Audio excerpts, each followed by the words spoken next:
Okay, good morning. We're going to call this meeting to order. Before I get going, there's a couple of things. I am personally leaving on vacation and won't be at the next council meeting.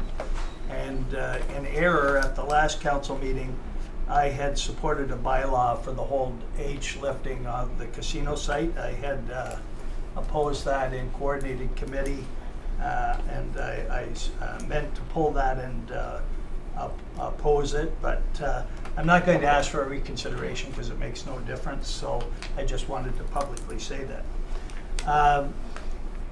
Before we get going, there are some changes that are implemented related to the recent bylaw, and I'm going to let our clerk, Dita Lundy, speak to that. Thanks, Dina. Thank you, Chair. Just for the public, members of the public and council, the change today that the public will see is the way council or committee is voting. Typically we call the vote, and in this case we'll be going forward, we'll be voting by show of hands. The chair will announce the mover and seconder, and also announce if it was carried unanimously or carried with whomever opposing, so that the committee secretary may still record all of the votes in the minutes. Okay, thank you. With that, we do have one disclosure of a pecuniary interest. It's related to a closed meetings item related to a specific arena or library site by Councillor Foster. If anyone else identifies pecuniary interest during the meeting, please let me know.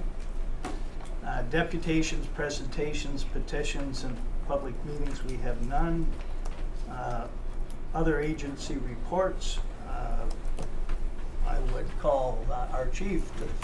Good morning. Thank you. Good morning, everyone. I always feel kind of like an outcast as an other agency, but so the fire department responded to 133 calls for service in August. Looking at the stats going back 3 years, that's low compared to the last 3 summers in August, and then actually looked at the last 3 years for June, July, and August, considered our summer, and we were down for call responses over the last 3 years as well. So it's a good thing. I don't know if it's reflective of how many people were around, but like I've said before, the real driver of our calls is still our local residents. It's not the impact that the visitors have is not that significant, surprisingly, because we do have a lot of people that will ask, how much busy are you in the summer? And it doesn't impact us a great deal. It does bring the numbers up a touch, but it's not a real big driver. So just the residents that we have in town are the bulk of our calls. We did have a number of water-related incidents this summer. Well, I shouldn't say we had a number of incidents. We had a number of calls for water-related incidents, but other than 2 of them, the rest of them were false calls. So we're looking at a system to try and address the number of times we're being called out to false calls for like a raft blowing away or a boater that says they're in distress and they're not. We'll have somebody that's out kiteboarding and they fall and somebody on shore makes a call saying they're in distress, and we respond. So we're looking at a system to try and reduce those calls because they are costly to bring our staff back, and we hope to have that in place next summer to save some money in that. And the only other thing I wanted to mention was last night we had our unveiling of our training unit. We had Mayor Bud Fulci, Councillor Watson, Councillor Wells there last night. The others couldn't make it, and I understand that. So what I will do is the next time we're using the training unit, we'll let you know, and maybe you can make it over if it doesn't conflict with council or committee, because it'll be a Tuesday night when we do the training. So it was good. We had some fun. A few people geared up and went in. So yeah, I appreciate everybody being there. It's a great tool for us. It's going to improve the training. It's going to improve our response to the community, and it's going to overall improve firefighter safety. So it's a great tool for us. So okay, that was my report for today, Mr. Chair. Okay, any comments or questions? Yes, Councillor Watson. Thank you, Mr. Chair. I noticed a few weeks ago that the Collingwood Fire Department had to try and rescue a couple people that had fallen into the water, I think, out there, and it became apparent that they don't have a rescue boat, which I didn't realize. So in instances like that, would they call our department to help out with that? Because it sounded like they actually were in distress and they had to rescue them. But now I see they're having a request in for a boat. But Through you, Mr. Chair, you're correct. We have responded to Collingwood through a mutual aid response, depending on the type of the call. So obviously that one they did not call. My understanding is they have an agreement with the town of Blue Mountains for some assistance in that regard. But we have helped them and will help any other municipality within the county if called. So, but yeah, we weren't called on that particular incident. thank you. Anyone else? Yes. I just wanted to mention, Chief, I'd ask you to say thank you to your group for last night. It was both interesting and informative. And but I think also thank you to them for taking it on to actually create the facility for their own benefit. It was built at virtually, I won't say no, but very little cost to the town, because all of the labor was supplied by the by members of your the force to start with, and particularly Jason Bavilar, your training officer, who led the project. Please extend my thanks, and I assume the thanks of all of council, for all the work and effort they put into it. Having observed how you used it, I think it's going to be a huge benefit for maintaining the training level of veteran firefighters, but also for new firefighters. And I guess the other people I would want to acknowledge was Beach Builders Home Hardware, because they supplied to you at minimal cost or zero cost, depending, all of the materials that were required to convert the facility to its present use. So I think we need to recognize them for that. So thank you. I thought it was it's a great project.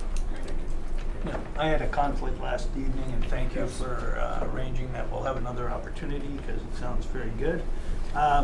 I would have one question though. I think maybe you were showcasing it yesterday or a meeting, because I noticed there were many trucks from, I think, other municipalities at the station yesterday. So was that a... So that was on Tuesday, and that was our regular meeting of the Simcoe County Fire Chiefs, which I host here.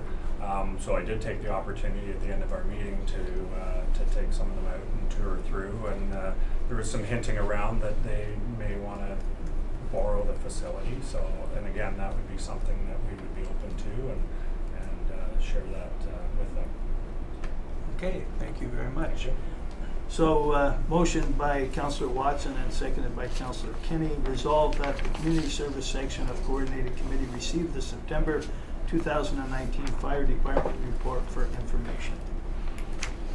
All those in favor? I believe that was unanimous. Okay, we'll now move to the consent agenda. And before we do, I'll just point out the items that have been pulled from the Community Service section. Item 3.5.3, the 2020 motorcycle event. And 3.5.4, the beach volleyball tournament. And that is all I have, so if we've missed anything, we're good. So with that said, motion by Councillor Kenny and seconded by Councillor Watson. All items listed below will be approved by one resolution. There will be no separate discussion.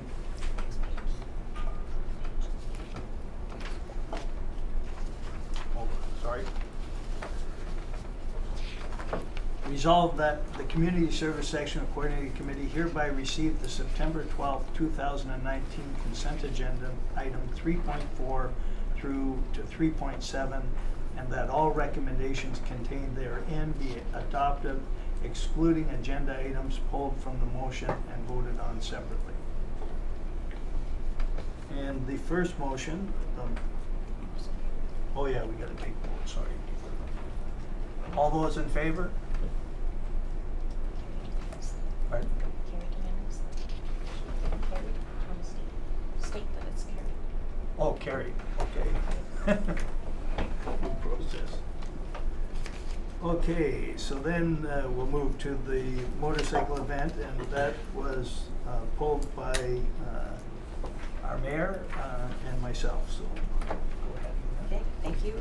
I'll start by saying I have really enjoyed the motorcycle rally in years past.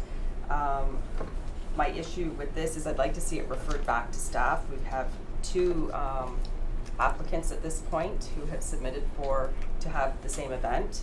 But I don't think we're clear on what in-kind is being asked of the town from both. We don't know fully what both events will look like. We did have one presentation here, but we've yet to hear fully from the other one, and I think I'd like to know, there's some listed in here, but what kind of events would come with that, how many people each of them are expecting to come, and I'd just like to see it referred back so we can get more information on all of that.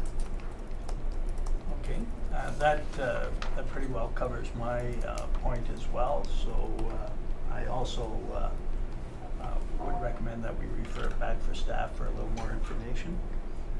So are we going to? Mr. Chair, if you would like to ask for a mover for a referral motion to refer Okay. back to staff. I'll move it. Okay, and the second, okay, Seconded by Councillor Foster. All those in favor? Carried unanimous. So, do we, okay, so I'll just, motion by Mayor by Fulci and seconded by Councillor Foster, resolved that the Community Service Section and Coordinating Committee refer back to staff the motorcycle rally for 2020.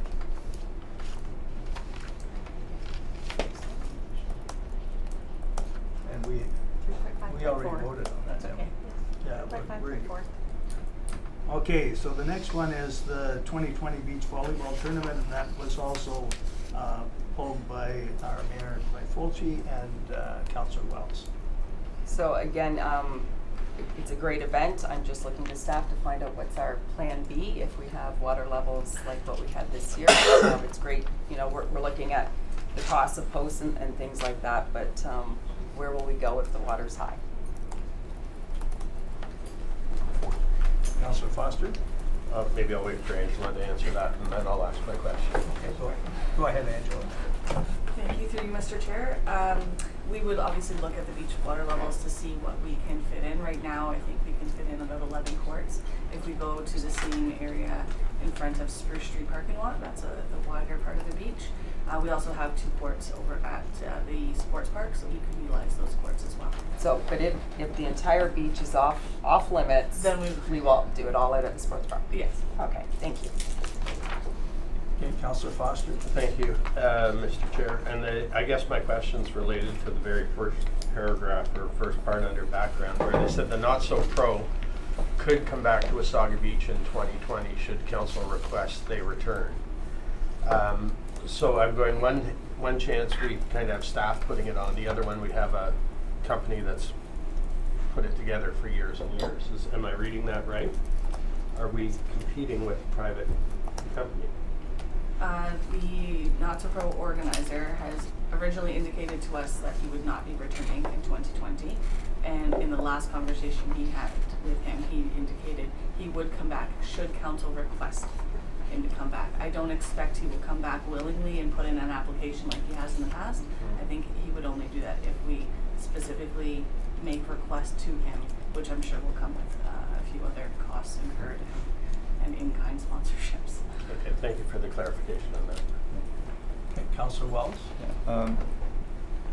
Angela, I'm okay with the concept of operating it as a town event. I won't say I'm thrilled, because I said before, I don't know if we are, that our core business is being in the promotion business ourselves, that we go to we use other promoters for various events and activities. But one of the other options that you suggested was that we could look to an alternative promoter. And I guess I'm simply going to say that that would be my first preference, is that we deal through a new or different promoter to take on such an event. Because I guess I'm asking next the question that there's probably not really an easy answer to, but the time and the effort and the involvement that's required of anyone, whether it's a promoter or whatever, to operate something like this is extensive. And so I'm just wondering what the impact will be on our events, recreation, and public works departments if we were to tackle this as our own private event. And I don't have a good sense. I'm not opposed, but I don't have a good sense of what the implications are for all of our staff and departments to take on a project like this as the internal promoter. So I'm clearly wanting to see the tournament here, but I really need some more clarification on what it would entail for all departments of the town to take this on independently. Councillor Watson? Thank you, Mr. Chair. My preference would be either to reach out to the organizer on the previous ones to find out what they would actually want, and also to follow up with, I think there was talk at a previous meeting that there was persons that were involved with this tournament may have some inclination to put on a tournament themselves. So I don't know if we've reached out to them yet, but my preference would be to have a private organization do it over ourselves. But I'm not against it either. We have to do it. Okay, if there's no other comments, maybe I'll refer to the clerk. Could there be a motion to reach out, because we're early enough now that if we made the request to the organizer to find out what exactly they would want from the town to carry on, or should we? Mr. Chair, it would be up to a member to move a separate motion. Okay, Councillor Watson, would you like to motion what you indicated as your preference, to reach out to the organizer? I would, yes. Do we have a seconder? Sorry, just a comment. The existing motion kind of says that staff should come back with options, so I think we're okay with the existing motion. Okay, but would that give the motion as it is? That give staff the right to reach out just with our direction? Good enough. Mr. Chair, absolutely. Direction of council, I think staff can take that direction as part of an option. Okay. So if there's no further comment, then motion by Councillor Watson. Chair, Councillor sorry. Wells. Oh, sorry. Go ahead, Councillor Wells. Sorry. I'll just state I have a reticence to the concept of reaching out. I think we set a whole new precedent for our events and the way in which we operate, in the sense of the applications come in.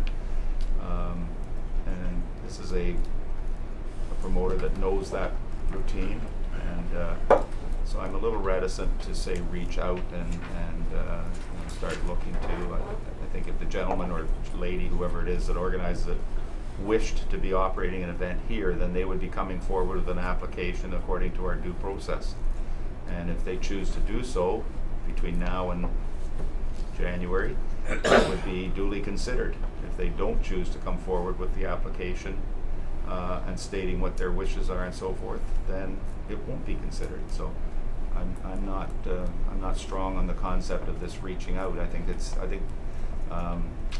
the volleyball is in their court. That's just my feelings. Okay. Councillor Kenny, and then Mayor Byfolchi. Thank you, Mr. Chair. Well, I'm a little bit different thought of mine on that. I don't see an issue with asking, and then we don't have to accept. But why not keep all our options on the table? And by doing that, we can say, yeah, that makes sense. No, there's no way that's gonna happen. And then we can fall back to the other options. Thank you. Yes, by Fulci, and then Councillor Foster. Thank you. I think that there was some challenges in the past, and that is why staff considered doing it in-house. So reaching out, I don't know if that is the best option. I have no issue putting it back, you know, as the recommendation says, that we consider options. I think staff have heard us, but I think that they can go back and see, is there another operator, and if not, you know, some of the questions that Councillor Wells was looking to have answered can come back again as to what it would cost the town and what is actually involved staff-wise. And, you know, when we take staff away to set up for one of these, you know, what departments are we taking them from, and are we not getting grass cut at that point? Are we not, like, what is the impact? So I think that more information on that would be good. But again, I think that there was some challenges in the past, and that's why staff have come forward in this fashion. Councillor Foster. Thank you, Mr. Chair. Again, the motion itself just says considers options, which is fine, you consider it. But the last part of the last line of the staff report says, staff are of the view that a town organized tournament would be a good solution if a credible third-party organizer does not submit a proposal for a volleyball event in a timely manner. So it's not reaching, we put out for lots of events, and there's timelines and there's forms and there's all kinds of stuff. And if, when it gets closer to that time, whether it's December, January, or February, if we don't have someone doing it, I do agree that, you know, this is our fallback position. But again, it's not running out and saying, hey, do you want to put on a tournament to anyone who's held a volleyball? It's sitting there saying, you know, you need a credible third-party organizer. And we've seen events that are run by credible organizers and ones that may not be as credible organizers. So I think all we're doing is putting it back to staff to say, look at it, come up with a solution, and let us know in a timely manner. And I'm, you know, in favor of the proposal as it stands. Okay, if there's no further comment, I'll read the motion. Motion by Councillor Watson, seconded by Councillor Kinney. Resolved that the Community Service Section of Coordinating Committee recommend to Council to consider options for a 2020 volleyball tournament. All those in favor? Carried unanimously. And I believe that's it for Community Service Section. This was pretty short. Is everyone okay just continuing on, or do we have to change secretary? I take them over. Okay, so Oh, she is here. okay, a 5-minute break. Okay.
welcome back. We're going to get into the public works section of the coordinating committee. Dina.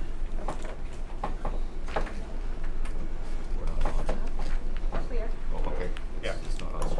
Anyway, we are still going to get into the public works section of the coordinating committee. As always, if anyone has a conflict of interest they notice at the time, please let us know. Other than that, we'll move on. The first, we have one item on unfinished business that's been kicking around for a little bit on the all-terrain multi-purpose off-highway wrecked vehicle bylaw. Nothing's been done on that in the last month. I should have mentioned we have no deputations, public meetings, or petitions right at this moment. That brings us to the consent agenda items. I will note that item 4.5.4, the engineering Veterans Way geometric improvements, extension of contract limits, including installation of water main, has been pulled. Other than that, everything else is on. So I'll read the motion for the consent agenda. It's moved by Councillor Wells, seconded by Mayor by Fulci.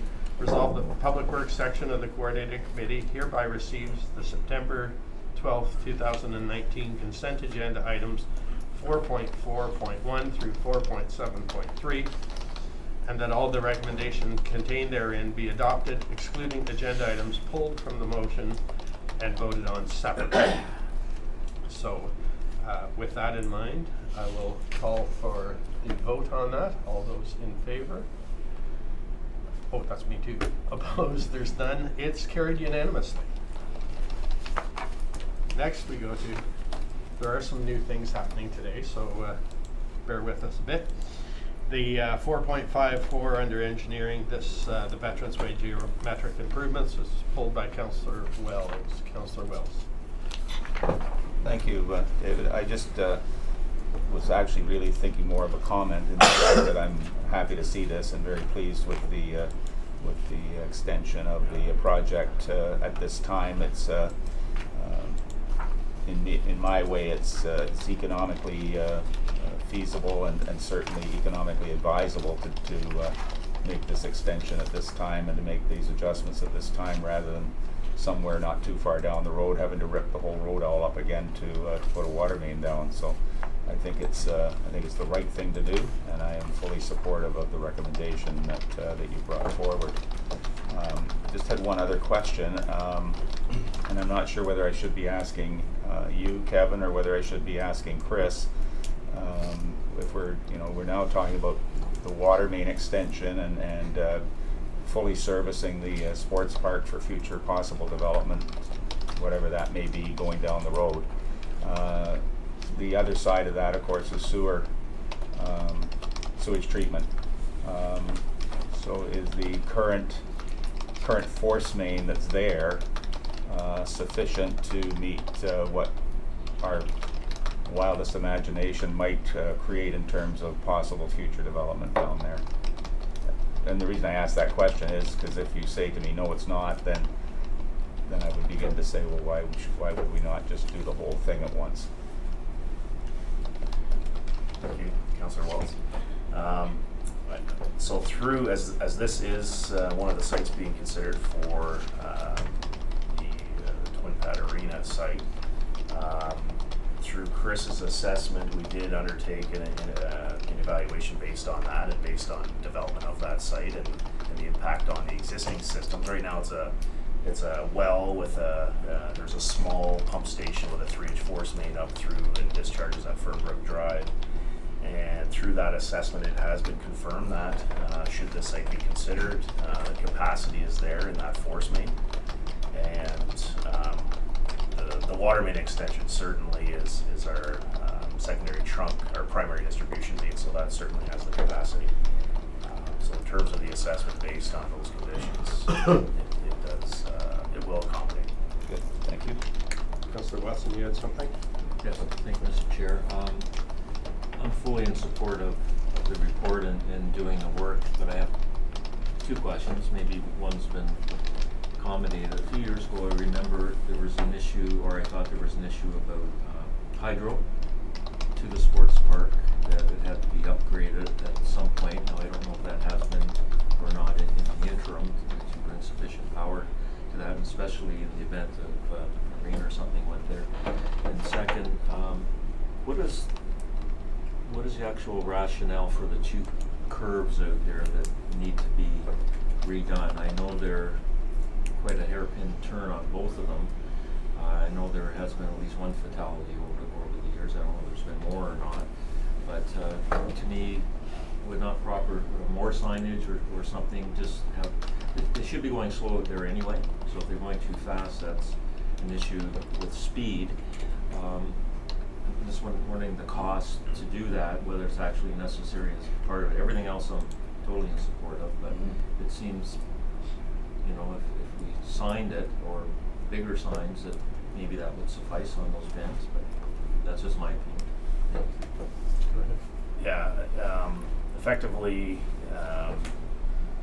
bends or the horizontal bends are deficient in accordance with our geometric design standards, and they've been identified as such for many years, and that's why it's been included in our development charges study from the outset. There is signage there now, warning signs to slow down, but they're not an acceptable means. As we improve this bridge, the Powers Bridge, as you may recall, it started to facilitate more traffic movement through that node up through the south. And ultimately, we anticipate this becoming more of a heavier collector road as well. So those geometric deficiencies is what's driving it. And just simply signing a bend that's deficient, that's what we've been doing. But staff believe it's appropriate to fully redesign that so it is a safer road network, as well as, not to mention, the intersection, which is kind of the primary focus of this. Yes, the intersection. Maybe I might too, Kevin, and this may be premature on that, but if we are doing the redesign of the road and realignment and having cycled on that road many a time, coming to those corners, it can be challenging and exciting. Will there be proper bike lane on it? There is accommodation for that, Councillor. It's consistent with what you see to the north of Fernbrook Drive, where you have the 2 meters of the Brilliant. Thank you. full 2 meters. Anything else? Okay. So I'm reading this and this, just as is, right? Because we're not changing Mr. it. Chair? Okay, so it's moved by, yes. Oh, sorry, there was no response to hydro inquiry, Oh, yeah. and I might have to defer that one, and he's not here. So as part of the functional servicing assessment, hydro was also evaluated, and I don't know the answer to that. That was not something that's part of our scope, other than we are relocating utilities. But in terms of the functional servicing assessment, I believe it is accommodated, but that would be, Chris has that evaluation. I don't know if George is aware of the answer to that, FSR. Okay. Perhaps you could get back to you and you as council. Yeah, or Chris can update accordingly, sure. Councillor Wells. I was just going to say, I believe in one of our former reports, the issue of the hydro was addressed, and it is there.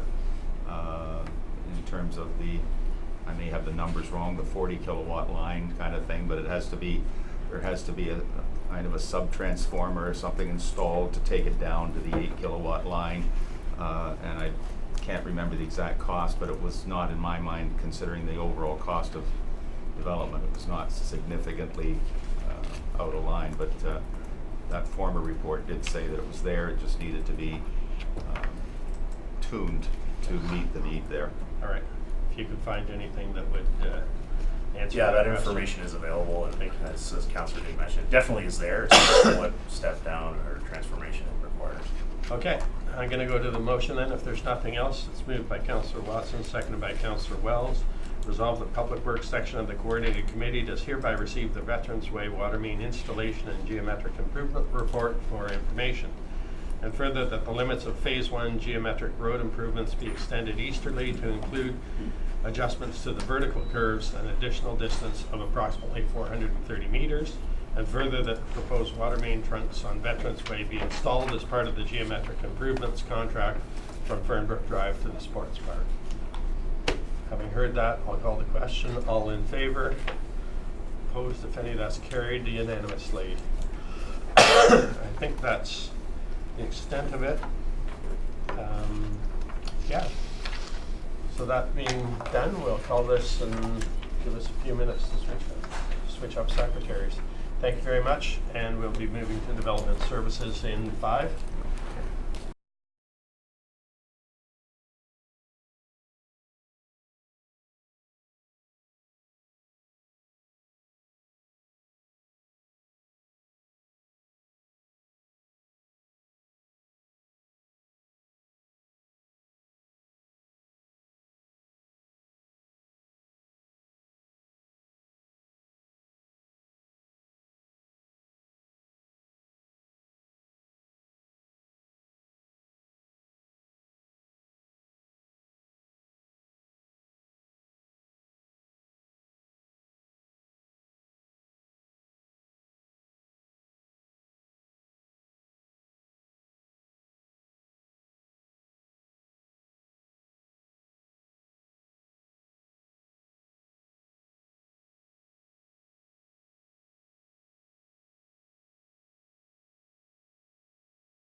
Development Services section of Coordinated Committee.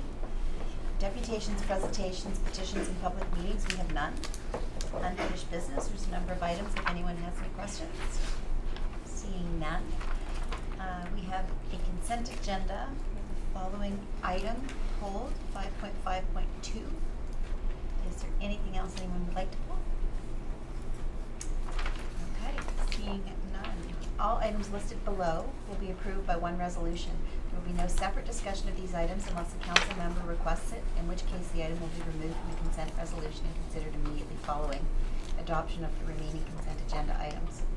Resolved that, moved by Councillor Kinney, seconded by Councillor Wells. Resolved that the Development Services section of Coordinated Committee hereby receives the September 12th, 2019 consent agenda, items 5.4 through to 5.7, and that all recommendations contained therein be adopted, excluding agenda items pulled from the motion, which was 5.5.2, and that one be voted on separately. All in favor? That is carried unanimously. So then item 5.5.2 was pulled by Councillor Wells as well. The Planning Department had asked if they could speak to this motion. Madam Chair, perhaps I should let them speak to the motion because it may or may not impact what I had to say. Perfect. Mr. Heron, if you can speak.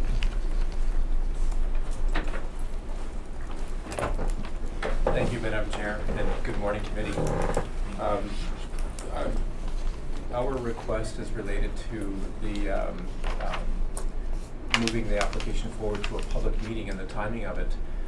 We have an opportunity to inject some efficiency into this application.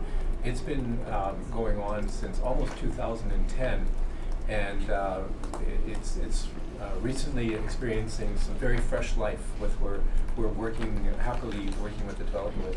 Our ask is we would like to bring this to a public meeting next month, but to do that we would require committee's permission to post it in the newspaper next week in advance of today's decision going to council. So that's our ask is. Okay. And Councillor Wells, was your question related to timing or something else? Well, first of all, I would be more than happy to support that ask. I think the sooner we start to have this move forward, the better. I think my comment was going to be that I was more than happy to see this report on the agenda coming forward. This particular development has been, for want of a better word, frozen for a couple of years. The individual has had plans to develop that property, and we all know it's looking bad. But unfortunately, the developer has not been able to do anything with his own property because of restrictions that were imposed upon him. It's been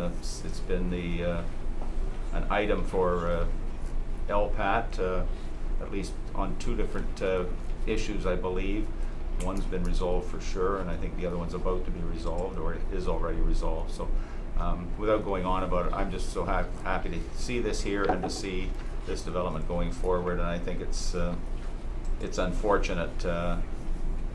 I'll use the milder term, unfortunate. I have a stronger term in mind that the individual has been hung up for as long as he has been. So.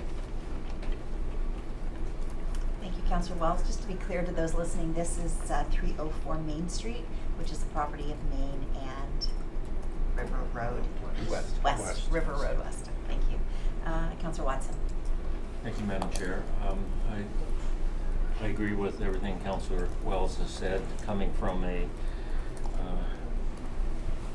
real estate background, I'm very strong on personal property rights, and I think this gentleman or proponent has been essentially frozen out with their development in the last few years. I think it was a bad decision made by the previous council.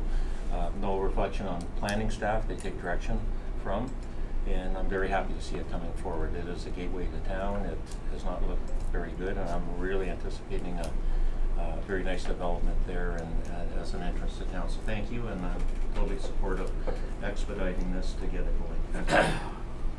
Councillor Keeney. Thank you, Madam Chair. I too am very pleased to see something happening in that intersection area, and like what I'm hearing here, I do support that wish. Thank you. Councillor Boulanger. Yes, thank you. First, I'd like to say I take exception to the reference to previous council. The development that is now under consideration for approval is significantly different than the development that was originally recommended. I believe it's far more positive for our community, and that wouldn't have happened had we just not put a hold on the original development. And I think once the public sees what the final outcome is, they will agree that the outcome is very different and very positive. Thank you. Mayor Beth Ritchie. I was just gonna say fully supportive of advertising right away, and just looking to the clerk, do we need to have it, put that in a motion, or is it just comments that we've heard around the table? I think direction to staff, if staff are aware. To do that. Okay. Yeah, we have an amended motion that we can Oh, we do. Okay. Good. provide. Councillor Foster, you had comments? Yes, thank you, Madam Chair. Again, I agree with all the points about this being a good approach, and speeding it along is good. What I really would like to remind people who might be looking at these agendas at home, if they press the various links that are there, they'll get a really good idea of what, I realize it's a conceptual drawing, but they'll get an idea of what the vision is. And I think that's important to see, because that little triangle of land there has been mentioned as a gateway. It's been stuck for a few years, and you go, it is what it is, but it will add a strong visual impact for people who are coming in from the east side of town. So again, I look at it and say, to Councillor Wells's point, if we have, and to staff point, if you have a developer who's been mired down for a few years and stuff, and we have a chance to move it ahead quickly, and they have the will and the financial backing and the vision to make it go, we should be avoiding putting in any unnecessary roadblocks in their way. Thank you. So the original motion was Councillor Watson and Councillor Wells. So can I read this amendment to paragraph 2 and see if we can get your approval? So it would read, and that the Development Services section of Coordinated Committee direct staff to proceed with scheduling a public meeting at CC. At coordinated committee. Oh, so at today's meeting, pursuant to the requirements of the Planning Act, and then it reads as printed. So we're just adding in to go ahead and schedule the meeting. If you're okay with that, Councillor Watson and Councillor Wells. So we're scheduling it for a month from now, basically, as opposed to the next council meeting? Oh, right. That's correct. Okay. If we were to wait for council to That's right. ratify the minutes, the public meeting, the earliest we could do it would be November. Okay. Gotcha. Thank you. Yeah. So then I will read the motion, the amended motion. Moved by Councillor Watson, seconded by Councillor Wells. Resolve the Development Services section of Coordinated Committee received the report of the Senior Planner on application for zoning bylaw amendment Z0919 dated September 12, 2019 for information, and that Development Services section of Coordinated Committee directs staff to proceed with scheduling a public meeting at Coordinated Committee pursuant to the requirements of the Planning Act to obtain public and agency comments with respect to the application for amendment to the town zoning bylaw Z0919 submitted on behalf of 2252579 Ontario Inc. for lands located at 304 Main Street in the town of Wasaga Beach, and that the town staff process application for zoning bylaw amendment Z0919 in accordance with requirements of the Planning Act. Report 304 Main Street zoning bylaw amendment, final new. All in favor? That motion passes unanimously. And I believe that concludes the Development Services section of Coordinated Committee. So we will reconvene in 5 minutes with General Government.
Okay, we are back for the general government section of the coordinated committee meeting this morning.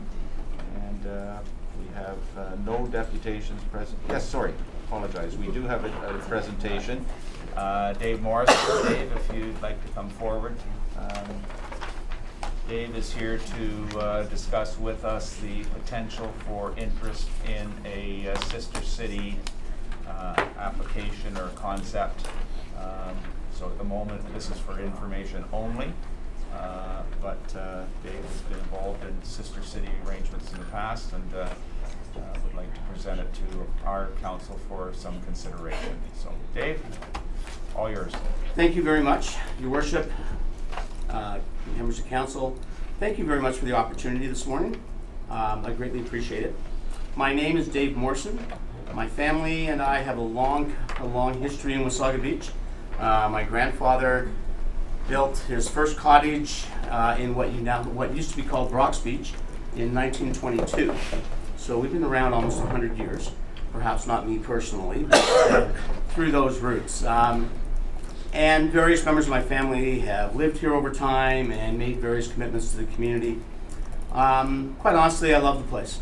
And it is the most spectacular experience to live here, to walk our trails, to enjoy the beach, the river, all of those extraordinary things.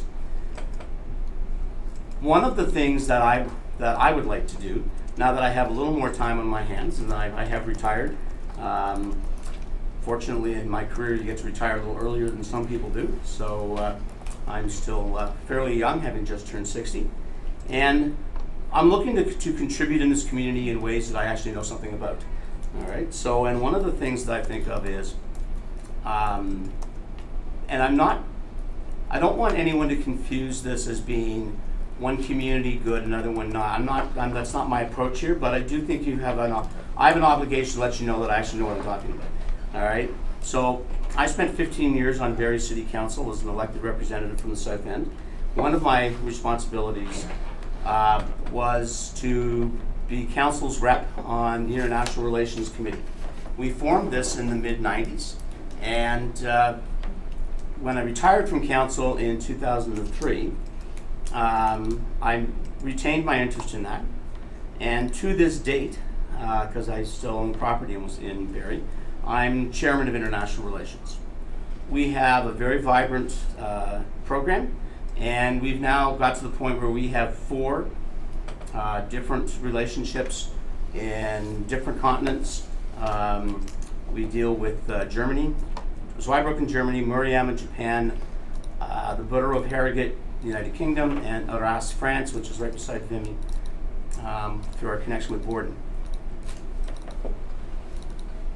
The essence of what I'm asking, or what I'm going to be asking you at the end of all of this, is to find out if there's any level of interest in this, in pursuing these types of relationships. I can also tell you that I'm going to focus a little bit on youth, and that's entirely my bias. All right, I spent 33 years as a high school teacher. I've designed international programs. I've taken kids all over the world. And so, although there are huge benefits for adults in the community, and I'll talk about that in a moment, you're going to get a gist very quickly that I'm going to focus on youth. So, at the end of this, I'm going to ask you that question. Is there an interest in pursuing an international relationship? If that answer is yes, I would like you to know 2 things. First of all, I'm going to then follow up with where would you like me to look? I have connections in Asia, Southeast Asia, Europe, South America, and the Caribbean. I would advise against doing a relationship in the Middle East or in Africa at this time. Africa for health reasons, and the Middle East for safety reasons. Other than that, I would be willing to work with you anywhere you want. I would also recommend against the United States. I have nothing against the United States, but I think if we're going to do a cultural interchange or exchange of relevance to the various people involved, the United States is not different enough to provide that perspective. So, the positive of relationships, quite simply, it makes a societal statement. What type of community do you want to be? If you're involved on an international scale, you're saying we're open to the world. We're open to people that look different than us. We're open to people of different religions, of different ethnicities, of different cultural interests. We're saying welcome to the new global reality in our multicultural Canada, and we are representative of that even if we are a small town. That societal statement is of huge significance because I'll tell you a little story about an economic benefit. Now, I don't want to overstate this. You're not going to suddenly have millions of dollars of international industrial investment because you are a sister city. Sometimes we can get caught up on the economic and lose track of the many other benefits to it. But I do want to talk about one example. There's a factory in Barrie called YOM, Y-O-N, Yachiyo of Ontario Manufacturing. Yachiyo, it was a Japanese company. They had 5 different sites under consideration in the late 90s. They were feeding parts to Honda. In the end, they chose Barrie. And we did all kinds of good. There was industrial land priced appropriately, well serviced, et cetera, et cetera. But they admitted to us that the decisive factor for them, and amongst all this other good stuff, was that they knew for the first 5 years at least that the top management of that industrial plant were going to be Japanese, because they had to train the local managers and all the rest of that. And the fact that we had a sister city and that it was active, lots of people put up signs. They do this, they put up a sign saying we're sister city to wherever, but they're not actually doing anything, all right? And so the fact that we had a relationship with Japan and the fact that it was active convinced him that we were a society that was open and that his managers would feel more comfortable living in a community that recognized the value of a Japanese society. They formed it.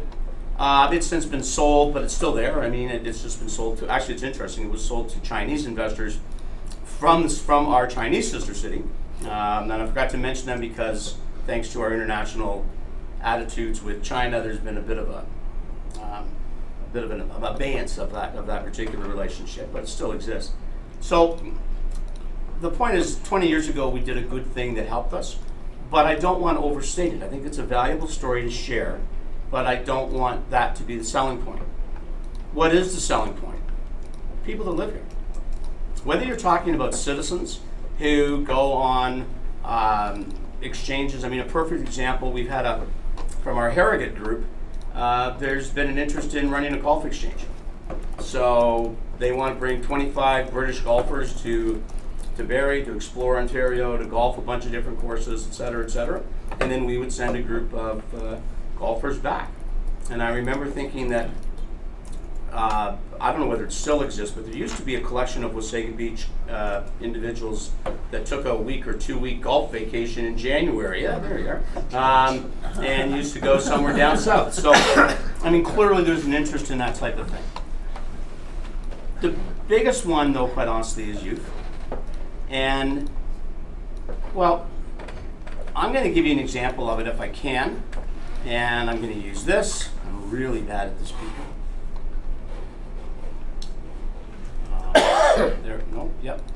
There we go. If this works, you're about to watch a video. It was done most recently, so this is to show you what's going on currently. It's with, I should point out that this is about Cuba. Barrie is in the International Relations Committee is considering a relationship with Matanzas, Cuba at the moment. We have a working relationship with the University of Matanzas, and we take kids down every year. It's part of an academic thing, but you'll see this. I hope it doesn't start there, but okay, we ready?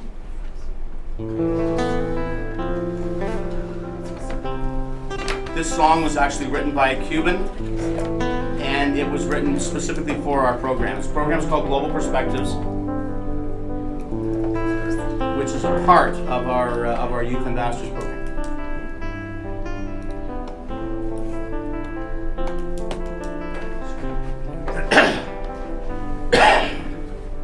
Tengo alas en mi corazón y no sé cómo pararlo. He intentado con una canción y me se ha servido de algo. Se sale del pecho, se quiere salir y estoy segura puedo sentir que el latido está en mi corazón y las cadenas aguantan. Entonado con una canción para ver si se levanta, se sale del pecho, se quiere salir y estoy satisfecho, ya puedo sentir.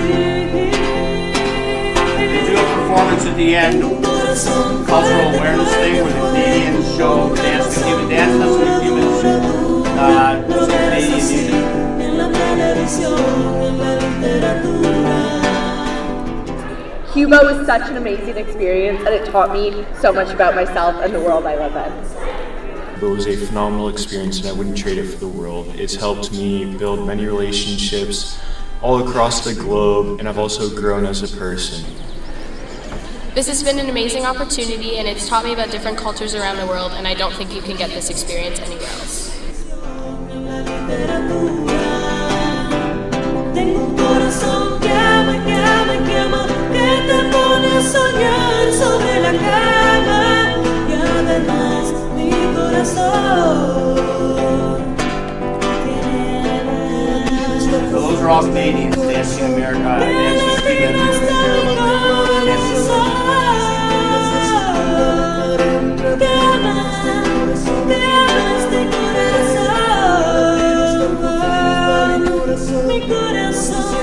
Mi corazón tiene alas.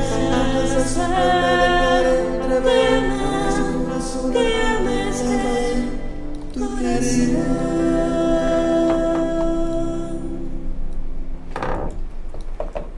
To follow up on that, I sent to your clerk several documents, word processing documents, that were a series of testimonials. 75 or so comments from students or participants, from parents, from chaperones about the significance of this type of programming.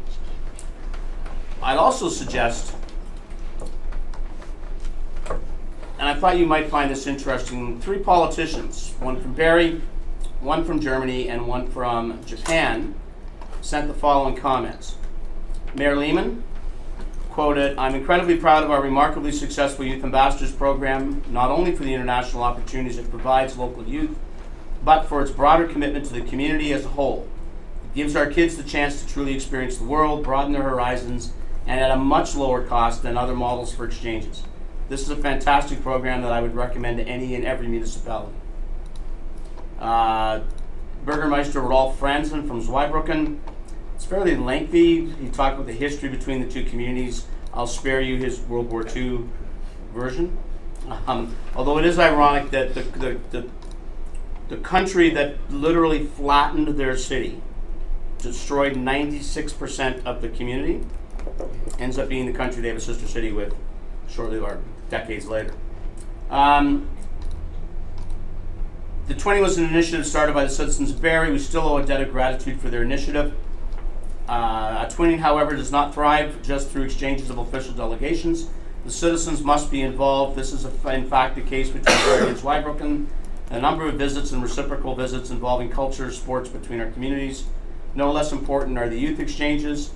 This excellent program, Youth Ambassadors, is much to our delight a key component of our twinning.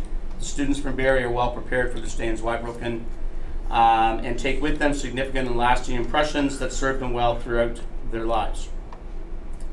And then finally from Mayor Sato of Japan, the briefest.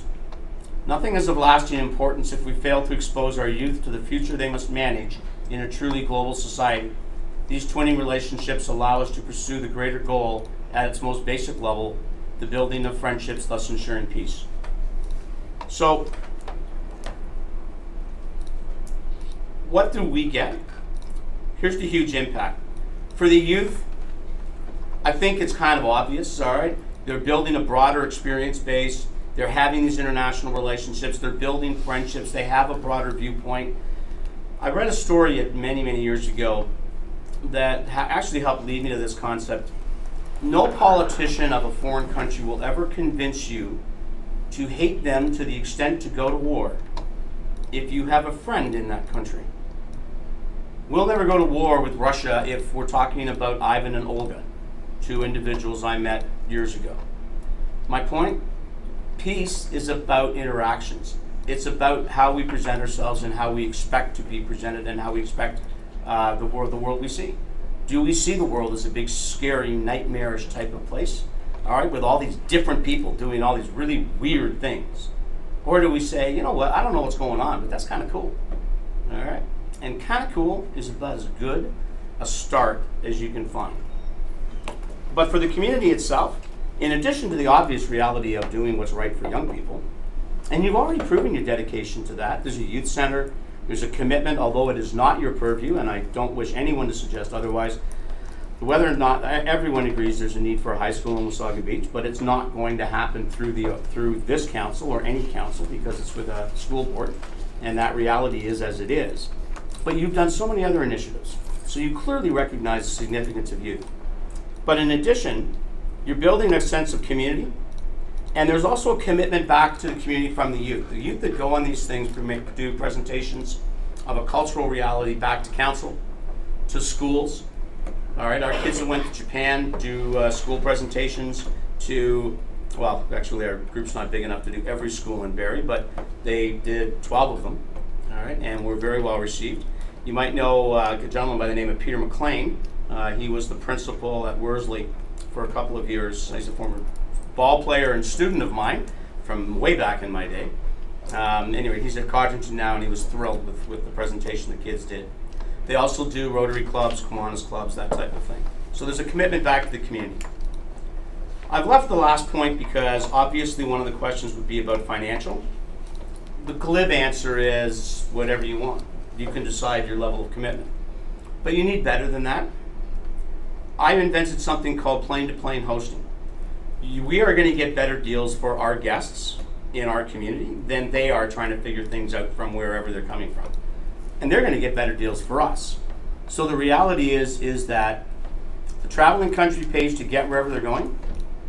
Hosting country pays for everything else from when the plane lands until when it takes off. We tend to put them in, the kids in particular, but also adults, if we can get their heads around it. Homestays are absolutely the most extraordinary part of this. All right, you have to get parents over the, oh, I don't want people judging me. But truthfully, kids don't judge on that level. And we've had nothing but success with it, to the point where when we started, it was like a couple nights. Now it's the entire time. The Japanese stay 2 nights in a hotel because it's such a cultural difference. They need to acclimatize themselves. But everybody else, it's just straight into homestay. And then there's a commitment, and this is separate. We would structure it however you wanted. But I had a commitment to take the best kids, not the richest kids. I don't want this or anything we ever do to be a rich kids program. I have nothing against rich kids. I mean, they're wonderful. That means I have to fundraise less. But the reality is we need to take whomever is interested and the best of those if we have restricted numbers. To do that, we established a community fundraising, a community sponsorship program. All right, and we have a unique way of doing things. So I'm fairly confident it would work here as well. The adults pay their own way. I mean, they can. I mean, it just is. It's illogical for us to. I mean, if they want to create some fundraising thing for themselves, that's wonderful. And then there are a number of examples. Just to give you a quick example, I don't know where I am in my 10 minutes, but I'm almost done. Barrie has a budget of $36,000 annually. This year, it's been much less in the past, but in this last year, the German Lord Mayor has visited, a British high school band, the Japanese youth delegation, a German youth delegation. Our deputy mayor is going to the World Cycling Championships in Harrogate, England. There has been a choir exchange between Zweibrücken and Barrie. And at the end, 2 different groups canceled for a variety of reasons, so we're going to be giving almost half that money back to council at the end of our budget year. So it's not as expensive as you may think. It doesn't have to be at any rate. And I'll leave you with one more, just to prove there's a long-lasting relationship. Madam Clerk, how do I get out of this and not back to my other thing? If you just minimize. And that would Or be, actually, I'm a Mac guy, I have no idea what I'm doing. What Well, are I'm you also trying to putting get it on my back own to? computer. Are you trying to get back to the agenda? It's the second tab. Second tab, there we go. That's that. It would have helped if I wasn't playing with my own computer and thinking I was doing something. Last thing, I promise. I'm showing you this to prove quite simply that there's a long-lasting impact. It's literally. It all started with an idea to open up the world to ambitious students and to give them an edge. To take students from Canada and immerse them in new environments, to challenge them and to open up a world of possibilities. The idea was not just to read about the global village, but to live it and to learn it firsthand. Now, it's been over a decade since my journey began with Ambassadors, and I don't regret any of it. I learned a new language, was able to reach out and touch history, and it forced me to look at the world differently. Better still, my fellow ambassadors challenged me to work harder, to think critically, and to better myself. And these early lessons undeniably helped me further school and work and led me to a career that knows no borders. The question is, where will youth ambassadors take you? The building he was pointing at, I don't know how to stop this. If you manage a team, you have to try Monday.com. Monday.com is a platform to track. The gentleman there is a gentleman by the name of Patrick Watson. He was in the very first version in year 99-2000 going to Germany. And the building that he was pointing to, he was being far too subtle, but we all tend to take for granted. Everybody recognizes what's important to us. The building behind him is the Department of Foreign Affairs. And he has been climbing through the ranks in foreign affairs as a trade negotiator over the years. So, at any rate, I hope I've been able to give you a sense of it with enough details for it to make sense. I'm happy to answer any questions you have. But I've also asked you my last question, which is, do you have an interest in pursuing this? Okay. Start with George. Thank you, Mr. Chair. Yes, I'm very supportive of looking into this program. 2 quick points. Our first mayor of Wasaga Beach, Claire Robertson, made some initial forays into the Montego Bay area in Jamaica. He's had a decades-long relationship down there. In fact, when he was mayor, he even went down, met with the mayor of Montego Bay, got picked up at the airport with the consulate flags on the car and all this stuff, and had sort of an official meeting about it. Never really gained a lot of traction. I did go with him on a couple of occasions to the Chamber of Commerce and that in Montego Bay and talk a little bit more. And secondly, anyone's been a Rotarian, I know Councillor Foster has been. The Rotary has youth exchange. It's a very valuable program.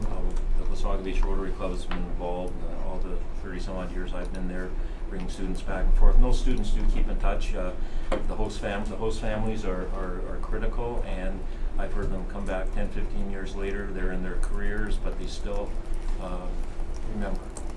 So, thank you. David? Thank you. And again, I'm echoing a lot of what George said. I have personally hosted 3 different people through Rotary on 1 youth and 2 adults at different times, or my wife and I have. And it's, again, I think the idea is great. When I was involved in the Rotary at Collingwood, so we got in with Boone, South Carolina, and Katano, Japan at the time, I think were the 2 that we were dealing with. I think there's value to this from, and the youth side, I agree. It's not only, I mean, not everything's measured in straight dollar for dollar. It's measured in experience and attitude and growth, personal growth and community growth. So I do think it's something that we should be looking at. And I know we've chatted at different times. It's been around the table a few times. I believe we've talked about it. So, you know, I'm certainly willing to look at it. And my final point is, and I appreciate you clarifying that, because you said you retired early due to the line of work you were in. And then you mentioned you're a municipal councillor. I said, I don't know how that worked. But then you mentioned you were a high school teacher, so that's a different thing. Anyway, thank you for your time and presentation. Thank you. Nina? I just would like to thank Dave for being here. We spoke, I don't know, 5-6 months ago, and took a while to get here, but I think it's very worthwhile that we look into it. It has been around the table several times over the years. I think there's been discussions, but it requires follow through. So if we're serious about looking at it, I think we need to set some goals, and my hope is that through our CAO, working with Dave, maybe we can get a little bit more information, you know, what would appropriate sister cities be, and start looking at that and working towards something. I'm at your disposal. Okay. Sylvia, did you have your hand up? No. Okay. Mark, you were next. Yeah, thank you, Mr. Chair. Today, one thing that really renaissanced in my mind was when you said about if you have a friend in that other country, you don't go north, and that's so true. Mm-hmm. It's very hard to be aggressive to people that you know, Mm-hmm. and it's immediately I thought of Facebook. Yeah. You know, it's really easy to, and I'm not against Facebook. I just use that as an example where you can see it at home, but it's so important to make those connections and associations, and by doing it with our youth, it brings up a new culture. And I use Facebook differently than many of the people you may be used to, but I use it to stay in touch with literally hundreds upon hundreds of foreign students that I've been engaged with, or former students, and frequently asking when they're arriving at my cottage next. Thank you. Joe. Yeah, thank you, Chair.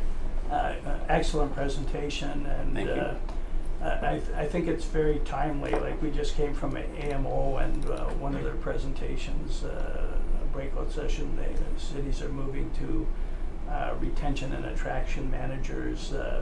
We're a town with a strong tourist component, and there's a lot of job shortages here, and this bodes to inviting people to immigrate here. As a matter of fact, later in the program, we're on the agenda is the County Immigrant Awards program that we're talking about. And I know during the election when we did a lot of door knocking too, is our town is changing. Like a lot of our new neighborhoods have outstanding diversity, and I think this is very timely, and I thank you very much, and your passion for it come through in your knowledge base. Thank you. Okay, thank you, Dave. Just comment, I certainly will support looking further into it as a possibility for our town. Personally had a child who's been twice overseas on 2 different exchanges, one through CEIF and one through Rotary in her career, and she still speaks about those experiences. I, for a number of years, have sat on a board of an organization that promotes and facilitates overseas exchanges for students right from grade 7 right through to the end of secondary school. So certainly to move it forward for further debate is certainly something I can support easily. So Dave, thank you for the presentation. Thank you for your time. What are my next steps? I appreciate the support. I'm just not sure what I'm doing now. I'm going to read a motion, and then that may answer your question. Perfect. Okay. So I have a motion. Oh, sorry. You got mumbling over here. Ignore us. I have a motion from Councillor Kinney and seconded by Councillor Watson. Resolved that the General Government Committee Services section of the Coordinated Committee receives the presentation from Mr. Morrison for information, and further that this item now be referred back to staff for further review and a report to be brought back to a future meeting of council, of committee, sorry.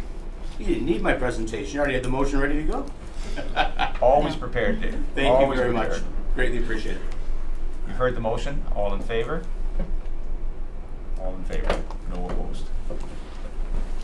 Thank you. We're moving to the consent agenda. And we have a couple of items that have been pulled. The first item pulled is the Administration Department item 6.5.1 with respect to recognition awards.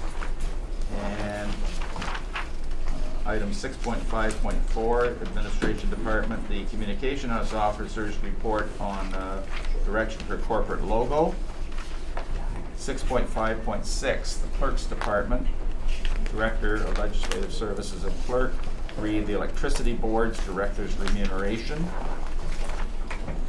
And 6.7.1, again, the Clerk's Department, Director Legislative Services, with respect to a request for encroachment agreement for 1128 River Road East.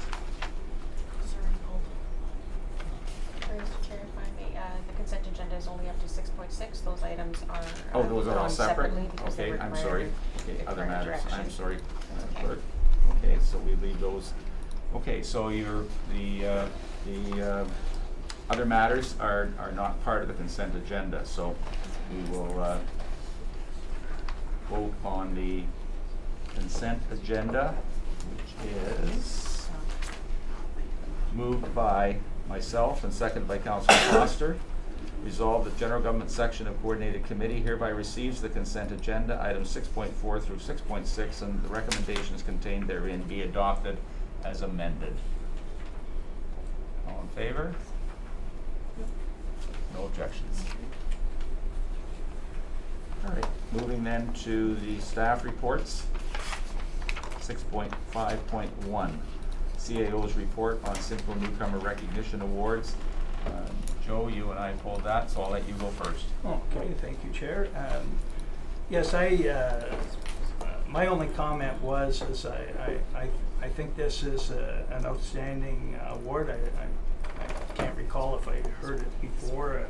The CEO indicated that we haven't participated in the past, but I felt that a $100 contribution, given what immigration could mean to our community in the future, related to employment opportunity and entrepreneurial opportunities, and the fact that I do a lot of fundraising for sponsorships, whether it be charities or the Blues Festival or whatever, and a lot of our new business entrepreneurs, many of the chains and everything else, are very diversified folks from around the world, and have been very generous in contributing to our community.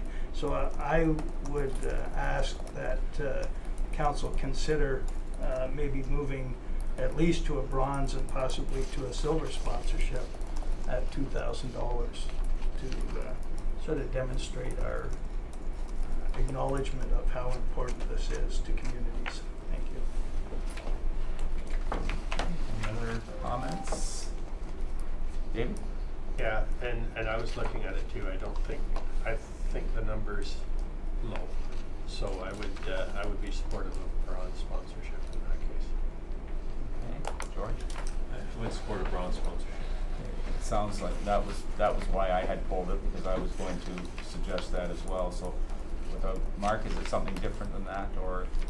So what I'm going to suggest is that, Joe, you want to make a motion to amend the motion? Is it we're amending? We would just be amending the motion. I lost where I went to there. Okay. This is getting used to this new system here. Okay, so we would be amending the motion to from award sponsor to a bronze sponsorship. Is that what I'm seeing? Is that okay? Joe, would you be willing to move that amendment? Yes. Okay, and the second, George? Or just use the same people? May I suggest, yes, if Okay. we just ask for a So friendly are you amendment? prepared to Yes. amend it to bronze? Yep. Mark, prepared to amend it to bronze? Yes. Okay, so.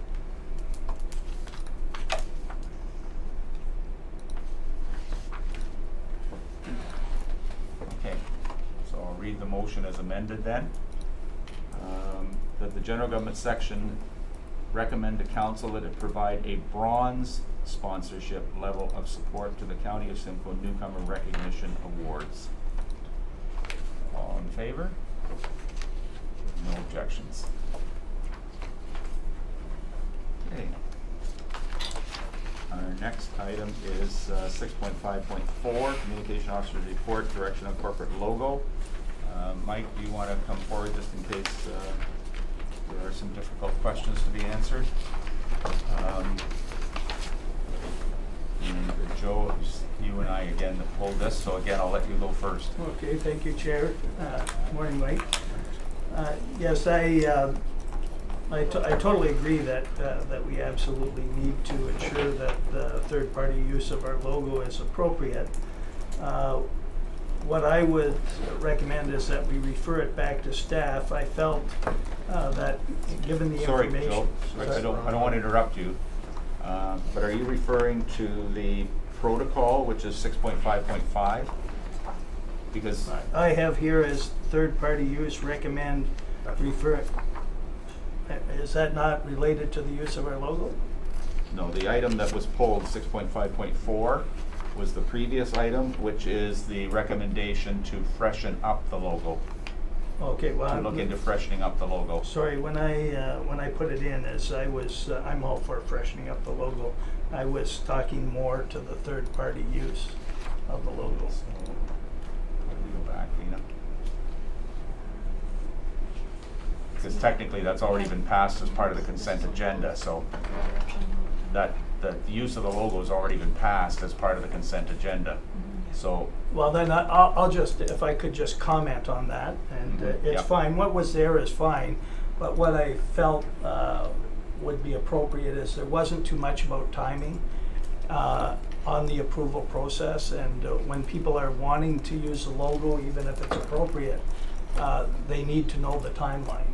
And the other part of that is, as we move forward, if there was a basic guideline that they could read so they're not taking up staff's time all the time, if there wasn't a lot of documentation there to say, here's sort of what's appropriate, here's what's not appropriate, because, you know, it would just free up our staff. They might be able to answer their own questions just with some guidelines. So I'll just comment on that. Sorry about well, that. Mike, you have those comments then? You have those comments? Yeah, I do, Okay. and that's something we can look at. Okay, so going back then to 6.5.4, the motion, it is the issue of freshening up, and Mike, David, I think you wanted to say something. Yeah. When I was looking at this, sorry, I just got my little note up here. There were 4 options that were presented. So first, we have to freshen it up, absolutely. Because when I looked at the actual report up in the top corner, they had the logo, which does show a woman diving. I'm curious as to where that would be. Of the 5 bubbles that they have there, the 5 kind of flowers of it, 4 of them are summer related. I think they're somewhat stereotypical image of the town. It doesn't portray the town as it's a blast from the past. It doesn't kind of inspire anything looking forward. So I realize it has a certain historic relevance, and but like I said, outdated and perhaps stereotypical image of the town. We need to look at something's representative of our history while also recognizing the jewel we have us in the environment we have that we're lucky enough to live in, as well as our future goals. So when I looked at the 4 options that were there, is what we're going to be asked about anyway, I'm kind of leaning towards the idea of this option 2. So have a public competition. So let the people of the town be involved, and you know, again, some may be artistic, some maybe not, but the idea is that concepts can be brought back to council.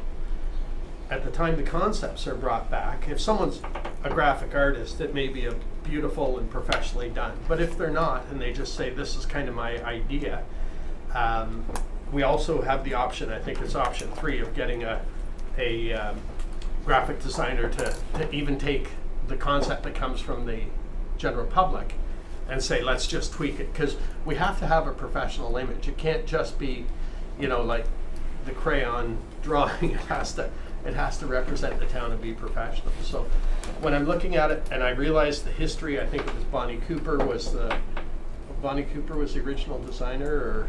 Yes. Yeah, so I get that, but I do understand that it's a time to look at it. I mean, the snowmobile that they're showing there is, if it's in good condition, it's probably a classic. But anyway, so my idea is go with option 2, with, you know, get it refreshed, get something that's going to be representative of the town, but I don't want to get all funky and And I don't want to mention any other municipalities around us who have gone into new logos, and they're kind of interesting, but I do think we need to look at a way to do it, and I suggest the public competition is great, and then the final product may have to be tweaked, but that's my views on that. George? Mr. Chair, yes, Monty Cooper, I believe it was a school competition for that, and by going to the public, our first water tower, the beach ball design, was our current fire chief produced that as a concept, and that's worked quite well. So there is merit in going to the public, I guess, to get some ideas. So, Other comments, anyone? Okay, Dina? Just based on what we've just heard, I guess my only comment would be, could we change the motion to say a combination of option 2 and 3? And that would allow staff to go out to do some consultation with the public.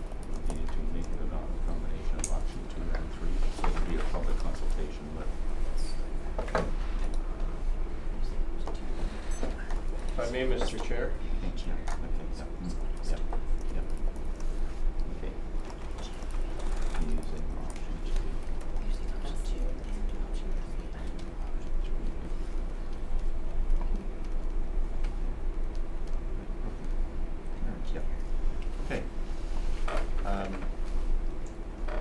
I'm hearing that there's a consensus for that approach. I'm not seeing hands raised and flashing around. So, Mike, did you want to add anything at this point before we go into a motion? You're hearing that the consensus would be around combining 2 and 3, use some form of public input, as well as then the graphic designer probably having to do the freshen up or the touch up of that. Yes, I guess. guess That work for you? it does. What I guess what I would maybe like from committee is some direction in terms of, would you like me to put together a plan on how we might do that and bring it back to committee and then get some direction on, yes, we're happy with this, please proceed and roll out the competition, that side of it, or would you like me just to proceed and? I think it would be good to bring a plan back. I don't think this is a matter of urgency that has to be completed within, 30 days or something. So I think there's lots of time to plan it and work it forward. My comment, Mike and I have discussed this, is I'm okay with the freshen up concept. I guess for me personally, I think the core of the logo needs, in my view, should be maintained. The styling of it, but some of the other pieces that go into the petals certainly can be freshened up or be more reflective of the day-to-day. I personally believe that there's a place for history and that there is a historical significance to this logo. It is the first that was ever created. It was the formation of our town, and so I think personally believe that there's a need to maintain the integrity of the original logo at the same time as looking as to how we might make some updating to go with it. So those are just my own views. The motion will include 2 and 3. I do need someone else though to move the motion because I'm as chair and I can't move it. So Nina? Okay.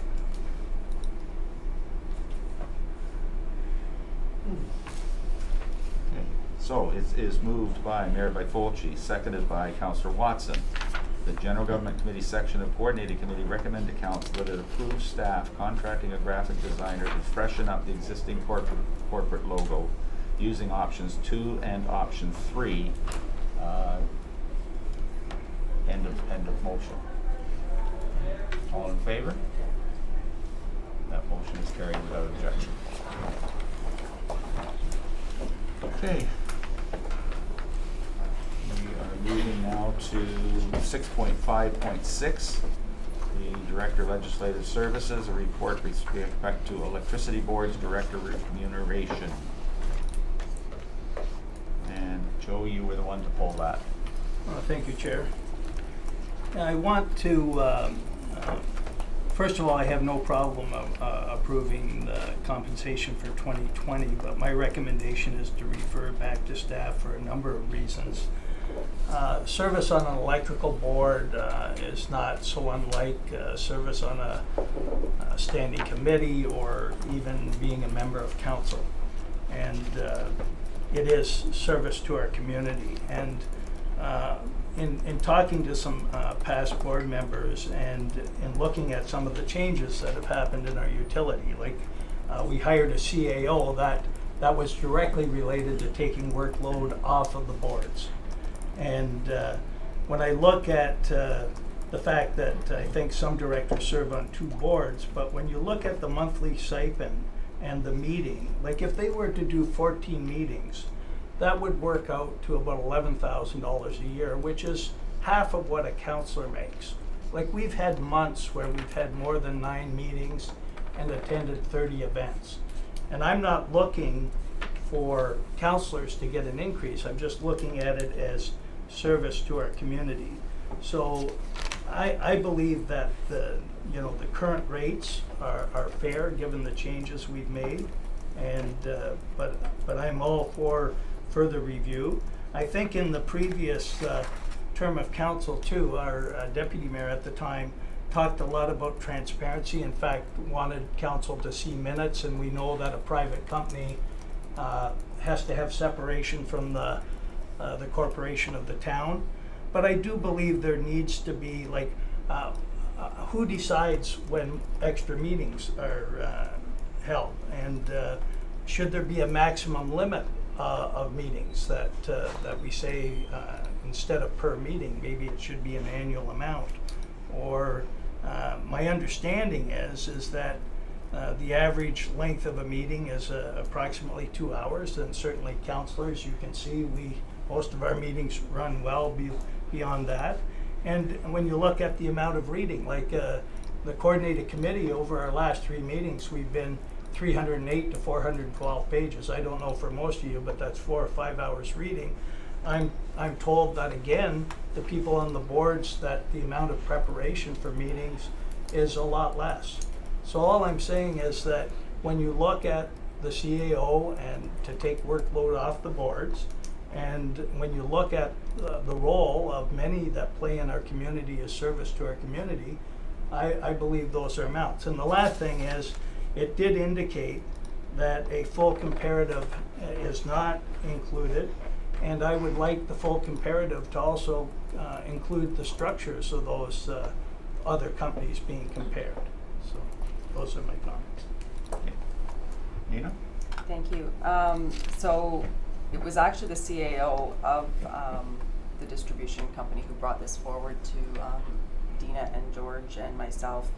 The review was done. It's been phased in here. What I will say is we did look at the meeting structure. So right now the board is meeting every month. That will change next year because it's not seen as a necessity.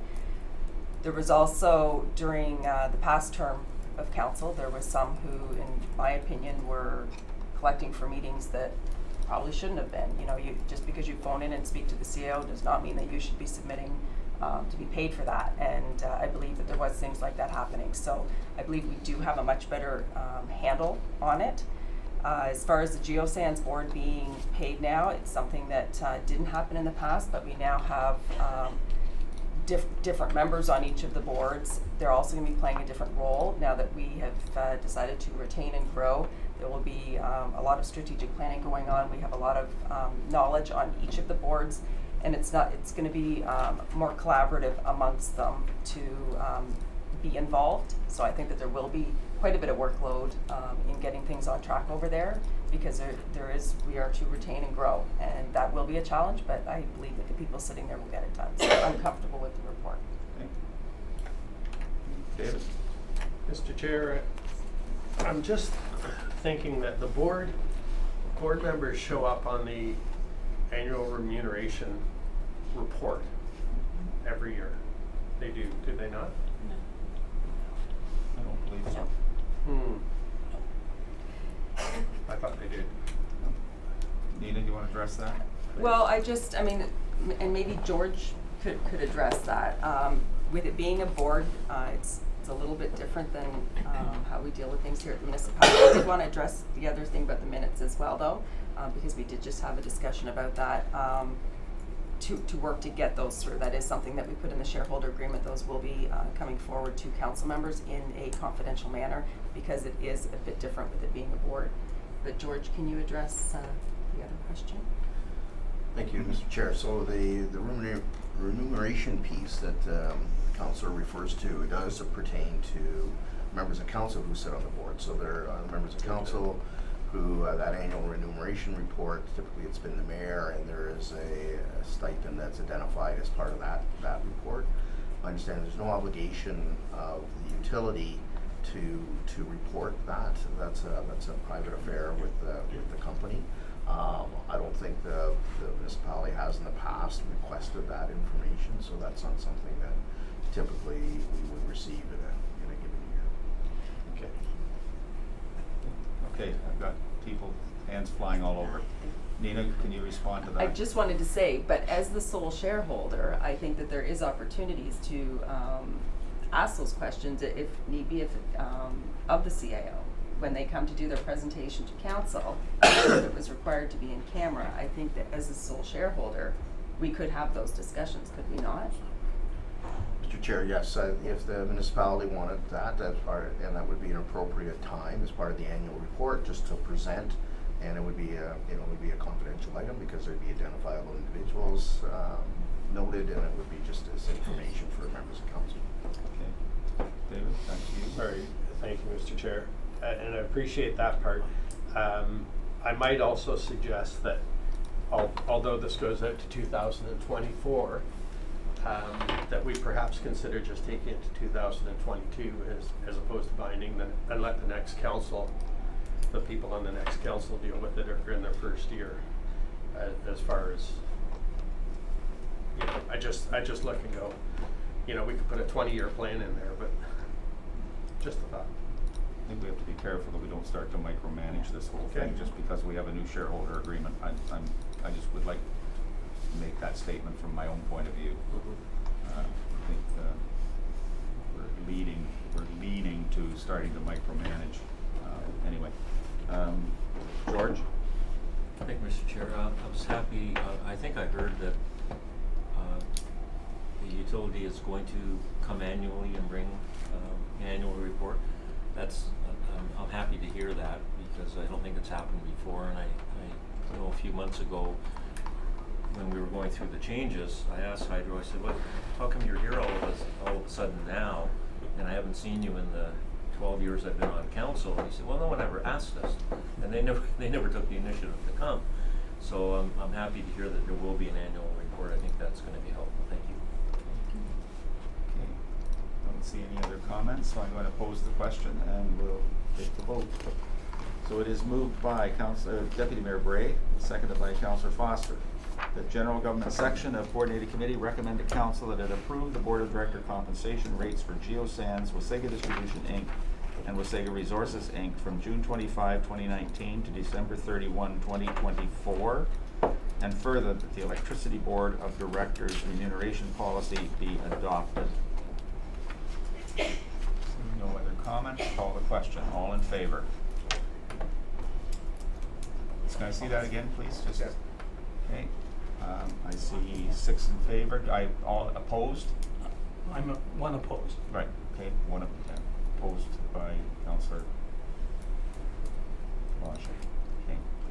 So 6 to 1. Okay. The motion is carried. Right. We're moving to. That's it for the consent agenda component, and we are now moving to other matters, and the first is the Clerk's Department report.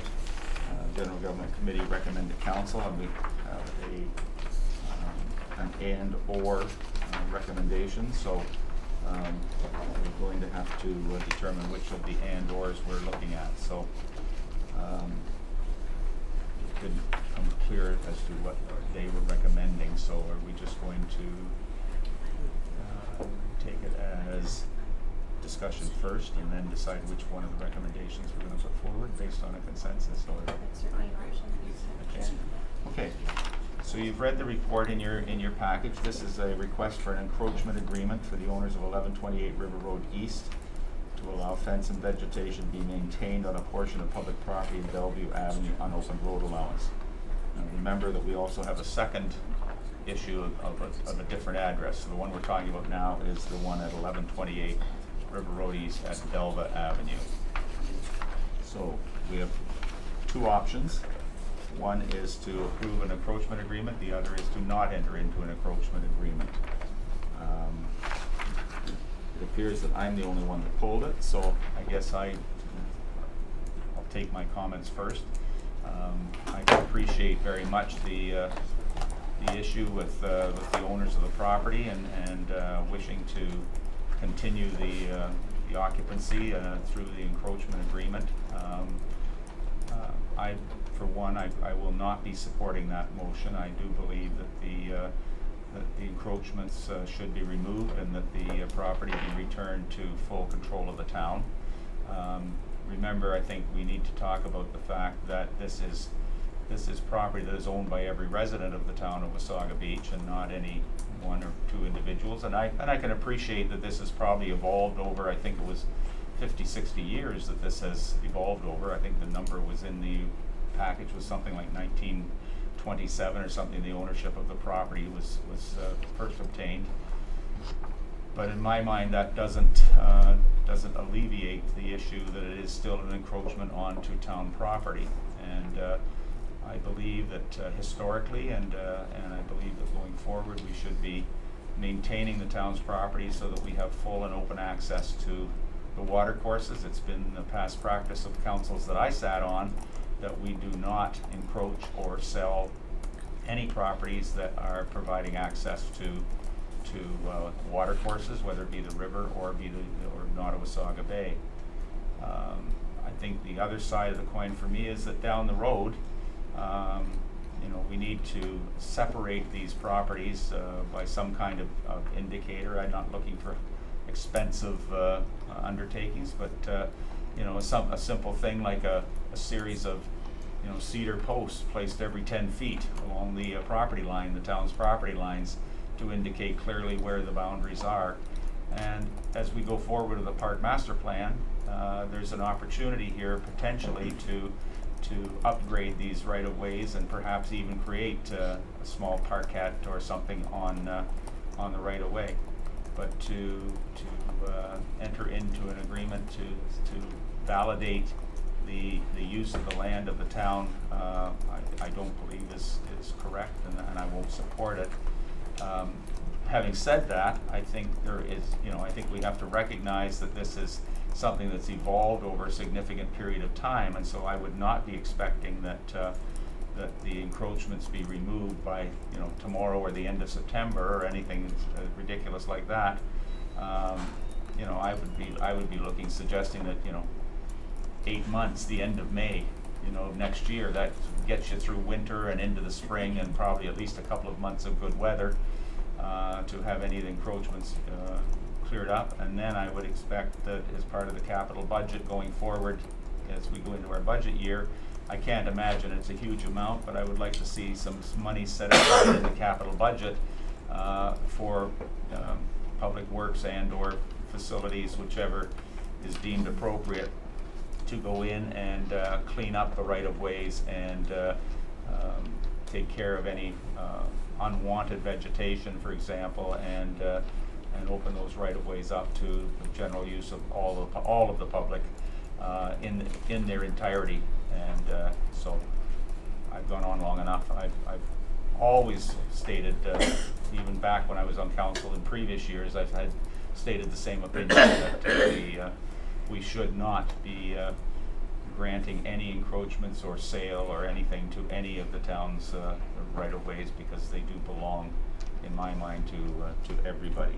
So I saw George's hand, I see Joe's hand, I see everybody's hand. So I'll just start with George and go from there. Thank you, Mr. Chair. I will be supporting your position on that. It's been brought to my attention that it's been a long-standing request by residents in the Elmwood Beach area to address this situation. I guess promises have been made and not kept with this, but I think we need to deal with it. There's apparently there's only 2 access points left to the beach. My understanding is there were more at one point. So they're there. They're not signed in that. And the whole intent of these is to allow persons from the back subdivisions that were developed there access to the beachfront, so that they're not walking kilometers down the road to get to somewhere. A better example is Tiny Township. They have a number of them. They're all well marked: White Oak Trail and Sumac Trail, and all this for the persons from Park Road and back to access the waterfront, so that they do have that access. So, and I would agree to delineate them somehow with some cedar posts to start with, maybe a sign saying walkway or something like that to go with it. So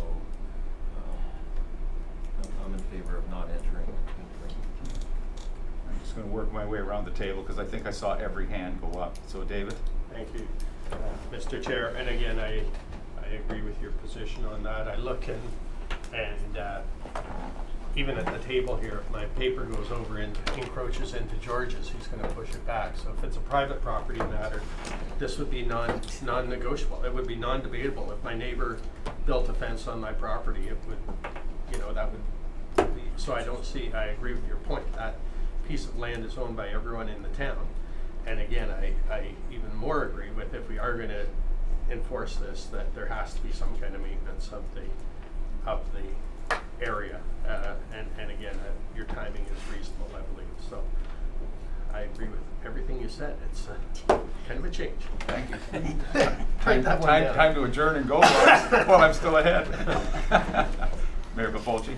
Thank you. I think the Parks Master Plan process will get down into the details of signage and what they look like and all of those things.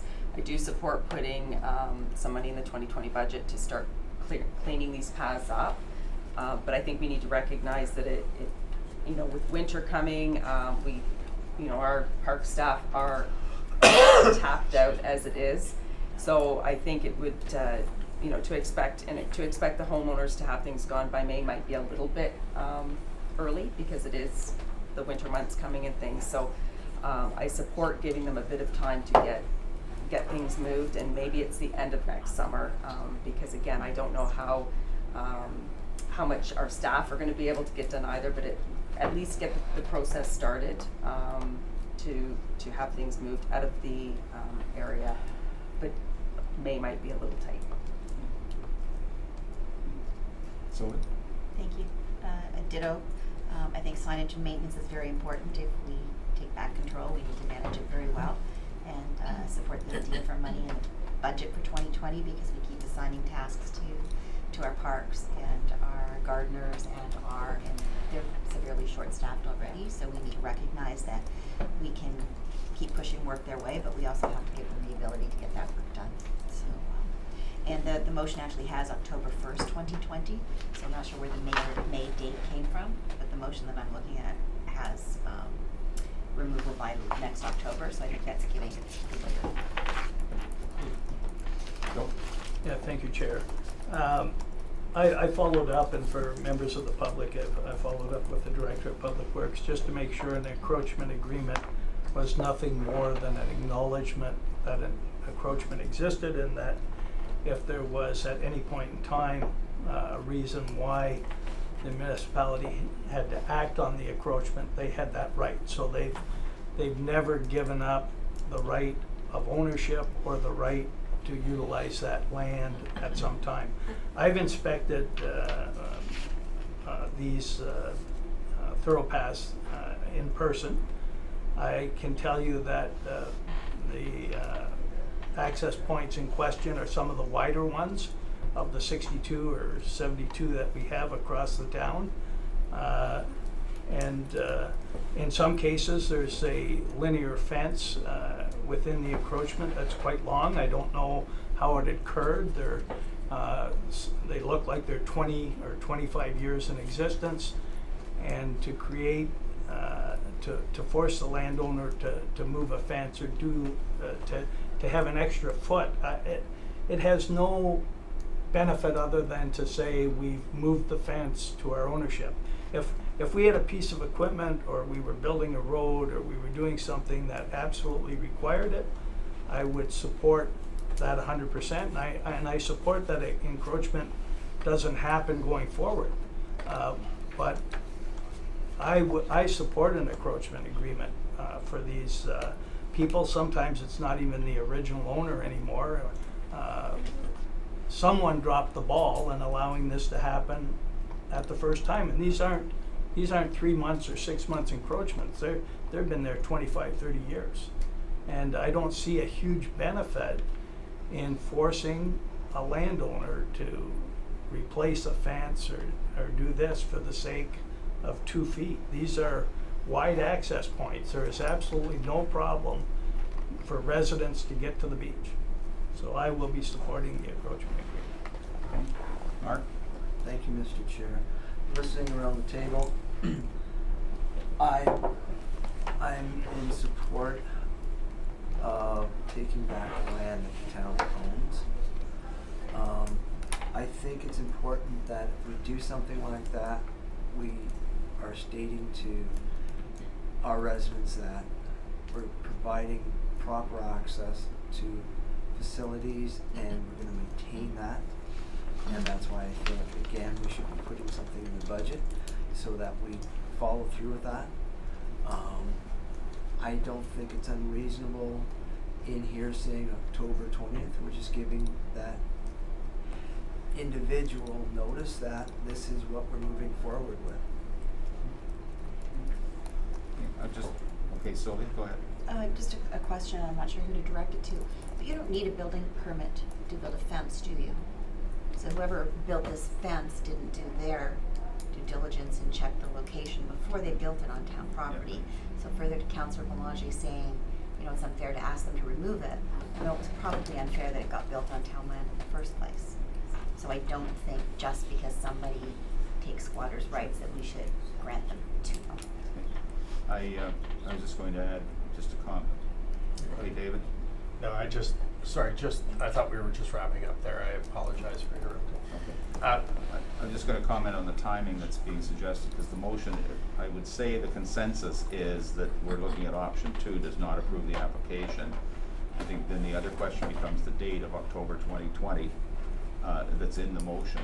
And I heard Mayor Butfolchi suggest that she was okay with that, and I think somebody else did too. I guess my only concern with that is that that's a complete season, because if it's not till October 2020, then, I said May, because I was kind of looking at 8 months. Maybe there's somewhere a compromise somewhere in the middle of, July 2020, or even the end of June 2020. I'm sorry, sir, I see you, but there's not an opportunity for public input. If we allow it till 2020, then we have effectively eliminated any opportunity to deal with it pretty much in 2020, because by then you're well into the fall, and you've now completely lost another complete summer season, which is the most likely time for maintenance to go in and open it up and clear it and make it accessible. So, I said May, but that was just because I thought 8 months was reasonable, and it gives you usually April, May of good weather. I'm comfortable to go to the end of June, even the 15th of July or something, which is now well into, but then at least our staff have the opportunity to do what we need to do within the time frame of 2020. So that's just my comment. Ina? And I guess my comment to that is I don't think it would prevent our staff from going in and starting anything just because this encroachment is there. I think that they can be working simultaneously. I don't think our staff will be able to get in there and maybe even have it ready for next season. Like I think we need them to have the time as well as the owner. Ina, you want to say something? Just a comment, just from our experience as far as ground freezing, and I'm not attempting to sway council's decision whatsoever, but our experience with cemetery is ground is frozen until June, And I know that there are plantings involved with this particular encroachment, several cedars that would need to be transplanted, and I don't know the appropriate time of year to transplant cedars. But I think the homeowners have a significant investment in the vegetation that they put there, and would take some time to be able to move those. And I know that the spring time frame may not be appropriate for that, so that's just a comment.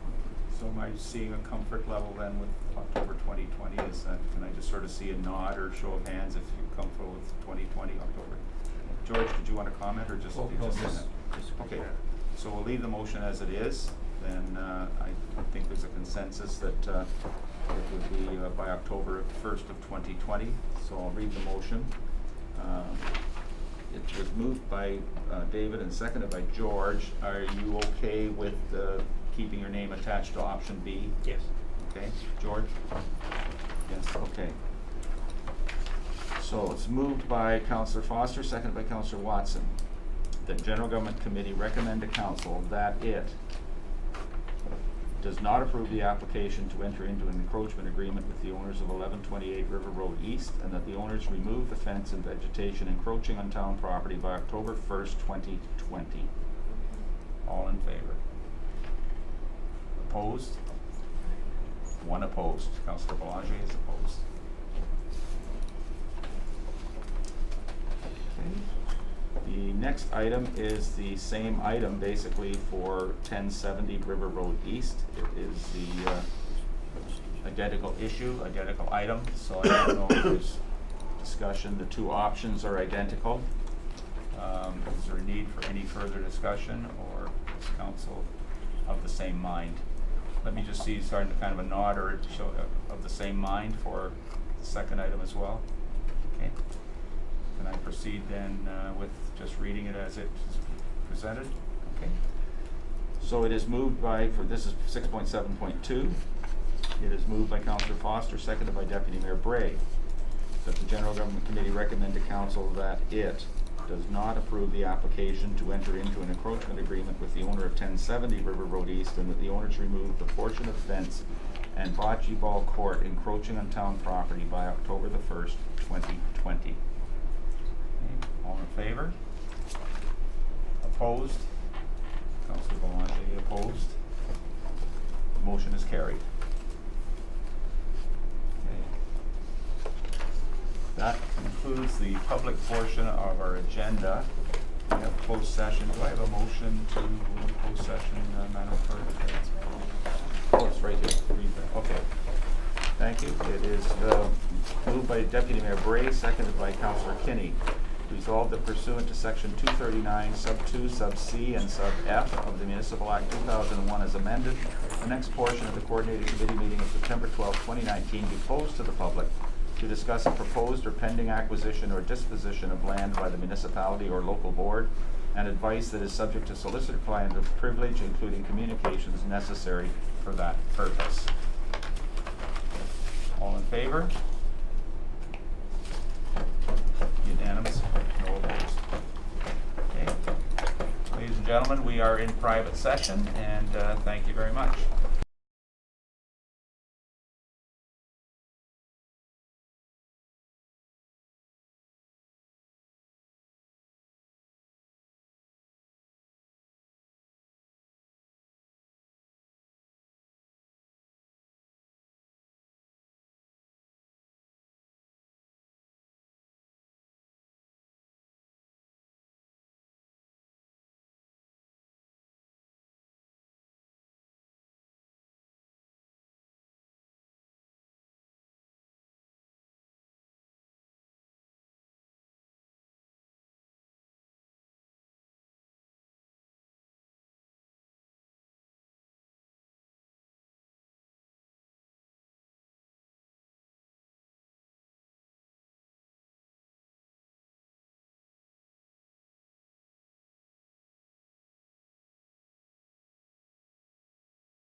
favor?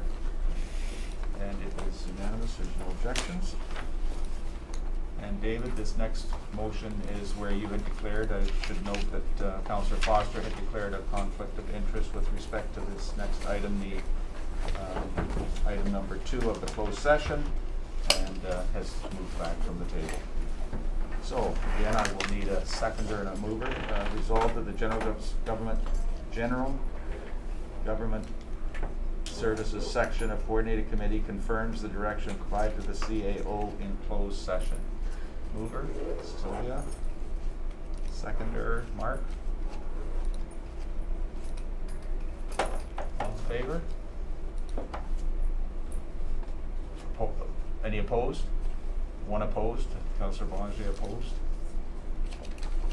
Therefore carried. And noting that Councillor Foster was not part. And I believe with that, we're adjourned. Mr. Chair.